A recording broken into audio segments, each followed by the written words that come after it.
Hello दोस्तों, SK electronics.com का स्वागत है। दोस्तों कैसे हो आप? आशा करता हूँ बहुत अच्छे होंगे। दोस्तों आज का जो हमारा टॉपिक है ट्रैक के ऊपर है। ट्रैक क्या होता है, कैसे पहचानें, कहाँ उपयोग होता है और इसको कैसे चलाएं, मतलब कैसे वर्किंग करता है, इसमें क्या क्या होते हैं और मल्टीमीटर से कैसे चेक करें और इसको चलाने के लिए क्या वोल्टेज चाहिए और इसे कितनी वोल्टेज दे के चला सकते हैं। यानी कि सभी चीज़ मैं आपको प्रैक्टिकल भी और थ्योरेटिकल भी यहाँ पे समझाने वाला हूँ। और मल्टीमीटर से आपको इसे कैसे चेक करना है, सब कुछ मतलब ट्राई के बारे में आपका डाउट सभी क्लियर हो जाएगा। और ट्राई को कैसे पहचाने कि ट्राई की है, ट्रांजिस्टर है, मॉसफेट है या RGBT है, कुछ भी है तो कैसे पहचाने सब कुछ। तो दोस्तों वीडियो को लास्ट तक देखना, तभी अच्छे समझ आएगा, वरना समझ में आने वाला नहीं है कि आप ये क्या देख रहे हैं क्या नहीं। तो सबसे पहले समझ लीजिए ट्राइक होता क्या है। ट्राइक हमारा 3 टर्मिनल का एक TRI बल्ब बराबर 3 टर्मिनल होता है। ये AC पे काम करने वाला एक ट्राइक बोला जाता है इसको। तो इसमें छोटे इसमें 3 टर्मिनल होते हैं, इसमें भी फिक्स होते हैं दोस्तों। यहाँ पे 3 टर्मिनल देख रहे हैं, जैसे आप ये BT 136 है जो कि ट्राइक हमारा, और इसका मेन टर्मिनल 1 यानी कि T1 यानी कि फर्स्ट, और सेकंड वाला मेन टर्मिनल 2 यानी कि T2, और थर्ड वाला है हमारा गेट, जैसे कि हमारा मॉसफेट पे होता है। पर लेकिन मॉसफेट पे पिन नंबर 1 होती है गेट पर, लेकिन इसमें पिन नंबर 3 होती है गेट, ठीक है ना। तो ये है ट्राइक के पहचानने का तरीका। इसमें मैंने आपको बताया जिसमें 2 डायोड का जंक्शन होता है दोस्तों। ये चीज़ देखिए, इसका सिंबल से आपको पता लग रहा होगा। यहाँ पे एक डायोड उल्टा एक तरफ सीधा, यानी कि MT1 और MT2 के बीच में यहाँ पे 2 डायोड का जंक्शन होता है।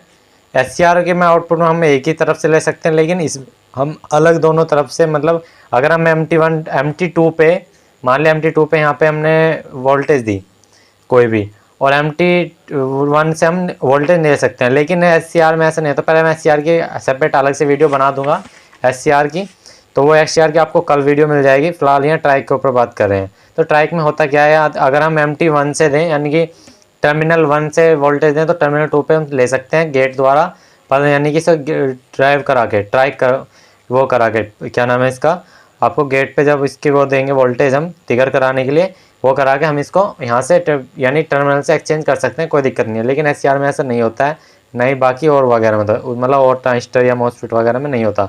जैसे कि आप यहाँ देख सकते हो, छोटी सी बात समझ लीजिए दोस्तों, यहाँ पे समझने की बात है, मैं आपको ज़रा समझाता हूँ। देखिए कुछ जैसे मैंने बताया डायोड का जंक्शन बना होता है, उससे बना होता है। देखिए यहाँ पे ये है डायोड NPNP, एक तरफ का ये इस तरह से डायोड लगे हैं। यानी कि यहाँ पे जैसे हम बात करें, मान लीजिए एक डायोड होता है हमारा, ये हमारा डायोड है, ठीक है, मतलब वैसे जो हमारा नॉर्मली होता है। तो N एरिया इसका कौन सा होता है, जो खाली होता है, और जिधर ऐसा इस तरह की आपकी पट्टी होती है वो P एरिया होता है, और हम यहाँ पे इस तरह से जोड़ रखा है, ठीक है। अब यहाँ पे एक और डायोड हो गया, तो P एरिया यहाँ पे है, तो ये देखिए यहाँ पे इस तरह से, ये इस तरह से डायोड जुड़े हुए हैं, यानी कि डायोड का जंक्शन ही होता है एक तरह का ये, ठीक है। अब दोस्तों इसे काम के लिए कैसे यूज़ किया जाता है पहचानने का, तो दोस्तों यही तरीका है, और इसका सिंबल ये होता है दोस्तों इस तरह का। तो इसका पहचानने का तरीका और बताते हैं हम, अभी आपको एक दो चीज़ें और बताते हैं जो आपको पता होना चाहिए। तो दोस्तों पहले इसकी थोड़ी सी कार्यविधि समझ लीजिए। देखिए काम कैसे करता है ये काम, मैंने आपको बताया। मान ले मैं यहाँ पे T1 पे हमने कोई भी वोल्टेज दी, मतलब अभी ये है कि आप कहोगे कि आप सर इसे रेगुलेटर, ये क्या, मतलब इसे हम डायरेक्ट भी तो चला सकते हैं उस चीज़ के लिए। तो दोस्तों मैं आपको बता दूं, जो इस पे हम गेट पे हमारे से ट्रिगर कराने के वोल्टेज हैं, तो ये एक रूटरी का तरह का काम करता है, मतलब डिमर का काम करता है। ये धीरे धीरे वोल्टेज को टर्मिनल 2 पे पहुँचाता है। यानी कि यहाँ पे MT2 पे हमने अगर यहाँ पे वोल्टेज दे रहे हैं नीचे की तरफ, तो MT1 पे जब आएगी, जब हम गेट पे यहाँ पे सिग्नल देंगे, यानी गेट पे हम DC वोल्टेज सिग्नल देंगे। DC वोल्ट के सिग्नल कैसे देने हैं, मान लिया हमारे पास 5 वोल्ट की बैटरी है, ठीक है। अब हमें यहाँ पे इसमें इससे इस तरह से रेजिस्टेंस करा के 220 ओम्स की हमने यहाँ रेजिस्टेंस लगा दी, ठीक है। यहाँ पे प्लस वोल्टेज दे दी। अब इसका जो हमारा बैटरी का माइनस सिग्नल रहेगा वो MT1 पे रहेगा हमेशा इसका, यहाँ पे MT1 पे, ठीक है ना। यहाँ पे हमने बैटरी से ट्रिगर करा दिया गेट से, तो यहाँ पे MT2 पे आ गया। अगर हम उस तरह से यहाँ पे वो इसकी वैल्यू घटाते बढ़ाते हैं, यहाँ पे K में लगाते हैं, या हम इस यहाँ पे एक रेजिस्टेंस लगा पोटेंशियोमीटर लगा देते हैं, वॉल्यूम वाला होता है, उसमें 3 पिन होती हैं, तो एक साइड इसे एक साइड इधर। तो यहाँ पे जैसे जैसे हम इसकी रेगुलेटर घुमाएंगे, ऐसे ऐसे यहाँ पे मंदी तेज लाइट करता रहेगा। जैसे कि आपने देखा होगा रेगुलेटर जो होता है, फैन रेगुलेटर ज़्यादातर उसमें लगा होता है दोस्तों। जैसे कि यहाँ देखना चाहते हो, ये है फैन रेगुलेटर, और ये इसमें जो लगा हुआ है, ये ज़रा देखिए, मैं आपको एक बार दिखाना चाहता हूँ। देखिए गाइस, यहाँ पे देख सकते हो ये डायरेक्ट 1 और 2 पिन तो यहाँ पे हमारी देखिए, एक ये आउटपुट के लिए जा रही है और ये हमारी इनपुट के लिए आ रही है। जो सबसे लास्ट वाली इधर की तरफ देख रहे हैं, यहाँ पे हमारी एक रेजिस्टेंस लग के इस वॉल्यूम से आ रही है, तो यहाँ पे ये लगा हुआ है। तो मैं ज़रा आपको एक बार दिखाना चाहता हूँ, देखिए। तो ये ट्राइक है दोस्तों, एसी पे ही काम करता है। तो मैं यहाँ पे टेप लगी हुई है काफ़ी सारी, तो देख सकते हो दोस्तों, ये रहा, ठीक है ना, ये ट्राइक लगा हुआ है इसमें, ये रहा। तो इस तरह से काम करता है दोस्तों। मैंने काम करने का तरीका बता दिया आपको। जब हम इस तरह से डीसी वोल्ट से सिग्नल कराएंगे तो मेन टर्मिनल से, अगर हम इसे यहाँ पे इधर से सिग्नल देते हैं तो इधर निकाल देगा, इधर से सिग्नल देते हो तो इधर निकाल देगा, कोई दिक्कत नहीं है। इसे आप मैक्सिमम 1000 वोल्टेज तक भी आप इसमें से ले सकते हो, तो 1000 वोल्टेज तक भी ये काम कर जाता है। अब दोस्तों मेन चीज़ आती है किस काम के लिए लगाया जाता है। मैंने आपको बताया था अभी, ये रेगुलेटर मतलब एक तरह से मतलब डिमर का तक काम करता है। जैसे आपने कभी इन्वर्टर में देख लेना, इन्वर्टर के पीसीबी जो होती है इन्वर्टर की, कौन सी चार्जिंग वाली, जो हमारी मतलब चार्जिंग का एरिया होता है उसमें लगा हुआ होता है। ये लूमिनस का 172-73 वाले बोर्ड में देख लेना, एक तरफ अलग ही लगा हुआ होता है। तो उसमें ये काम करता है थोड़े थोड़े मतलब धीरे धीरे वोल्टेज को बढ़ाने का। जैसे इस पे पल्स, यहाँ पे गेट पे वोल्टेज मिलती है जैसे धीरे धीरे, उस हिसाब से सर्किट बना के सेट किया जाता है कि कितने पे इसको सेट करना है। उस हिसाब से ये मतलब एक डिमर का काम करता है। मतलब एक जैसे फैन रेगुलेटर वगैरह में, इन्वर्टर में और मोटर कंट्रोलर में, तो इसका यूज़ यहाँ पे होता है ट्राइक का। तो दोस्तों आपको यूज़ पता लग गया कि कैसे होता है इसका यूज़ और कहाँ पे होता है इसका यूज़। तो दोस्तों मैंने यूज़ बता दिया। अब मेन चीज़ आती है इसको चेक कैसे करें कि ये ठीक है ख़राब है। यार ये मेन चीज़ हमारी हम हाथ में ले रहे हैं, ये ट्राइक ही है, ये मॉसफेट है या ट्रांजिस्टर है या क्या है, ये IGBT है, तो कैसे पता लगेगा। अब दोस्तों थोड़ा सा समझ लीजिए यहाँ पे। अब आ जाते हैं मल्टीमीटर। मल्टीमीटर को कंटिन्यूटी मोड पे लगाइए और ये है हमारे पास ट्राइक BT136। अब हमें कैसे पता लगेगा ट्राइक की है। बस ये कोई कह कर चला गया है कि ट्राइक की है, ऐसा कुछ नहीं है, लेकिन हमें अपने कंफर्म के लिए पता लगाना है। अब मैं बता रहा हूँ ट्राइक कोई भी हो कैसे चेक करेंगे। देखिए गाइस, यहाँ पे थोड़े से इसके कुछ टर्मिनल्स होते हैं दोस्तों, इसके कुछ टर्मिनल्स होते हैं। पहले ये समझ लीजिए कौन सा टर्मिनल किस चीज़ का है, तो मैंने आपको बता दिया, फिर भी समझ लीजिए दोबारा से। अब देखिए यहाँ पे ये इसका ये वाला हमारा ट्राइक है, यहाँ पे MT1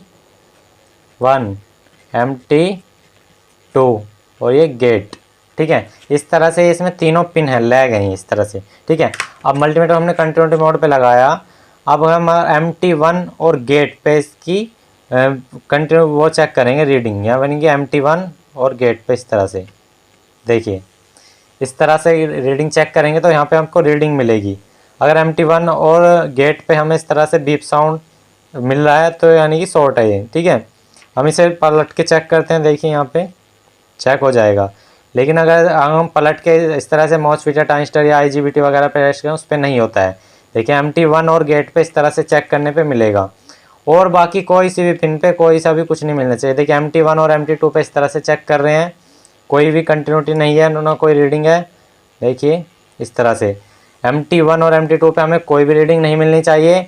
MT1 और गेट पे हमें रीडिंग मिलनी चाहिए, चाहे हम पलट के लगा लें चाहे अलट के लगा लें, कोई दिक्कत नहीं है। कोई सा प्लस पे लगा दे, कोई सा माइनस पे, कोई फ़र्क नहीं पड़ने वाला, सेम रीडिंग मिलेंगी पलट के भी, ठीक है।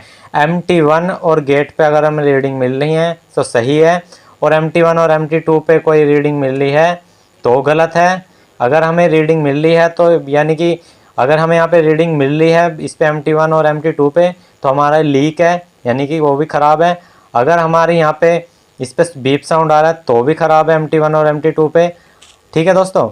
अब यहाँ पे MT1 और MT2 के बीच में आपको पता लगा कोई भी रीडिंग नहीं आनी चाहिए पलट वलट के। अब आते हैं MT2 और गेट के बीच में। MT2 और गेट के बीच में भी यहाँ पे आपको कोई रीडिंग नहीं मिलेगी।